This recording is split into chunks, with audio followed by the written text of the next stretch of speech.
โอเคฮะ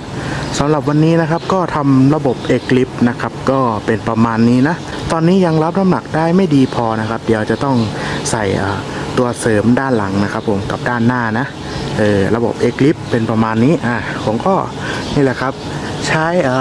เขาเรียกอะไรข้อพับตรงนี้เนาะก็เชื่อมเข้าไปนะครับแล้วก็ข้างหลังนะผมทำเป็นเหล็กสไลด์นะครับนี่ประมาณนี้เลยทั้งด้านบนด้านล่างนะข้างด้านล่างผมก็ติดล้อด้วยนะครับก็ค้ำมาประมาณนี้ได้ประมาณนี้แล้วเวลาเราไปแคมปิ้งไปนอนนะก็จะยกขึ้นประมาณนี้นะครับโอเค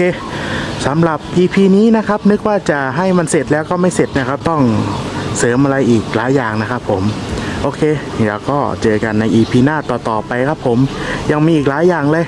น่าจะไม่เสร็จใน10 EP ครับโอเคเดี๋ยวเจอกันต่อไปครับ